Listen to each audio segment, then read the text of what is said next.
ሰላም፣ እንዴት ናችሁ? ዛሬ ከሞንተሶሪ የተግባር ህይወት እንቅስቃሴ ክፍል የሆነውን በር መክፈትና መዝጋትን እናያለን። ይህ ተግባር ልጆችን ነፃነት፣ የጡንቻ ቁጥጥርና ጥሩ ባህሪ እንዲያዳብሩ ይረዳቸዋል። እንዲሁም ማንኛውንም ነገር በጸጥታና በአክብሮት እንዲያደርጉ ያስተምራቸዋል። መጀመሪያ እንዴት እንደሚዘጉና እንደሚከፍቱ እናሳያለን። በግራ እጃችን የበሩን እጀታ በመያዝ በቀስታ በሩን እንከፍታለን። አሁንም በቀስታ በሩን በግራ እጃችን እንደያዝን እንዘጋለን። እየደጋገምን ማሳየት እንችላለን። ይህ ተግባር ልጆች ኃላፊነት፣ ጥንቃቄና ቁጥጥር እንዲያዳብሩ ይረዳቸዋል። እኛም መልሰን ይህንን ተግባር እንዲያደርጉት እንጋብዛቸዋለን።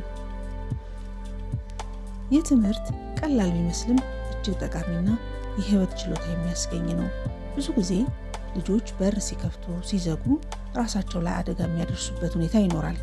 ይህንን ለመቀነስ ልጆቻችንን በተለያየ መንገድ ማሰልጠን ይጠበቅብናል።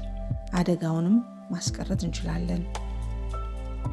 ስለተከታተሉ አመሰግናለሁ። ሰላም።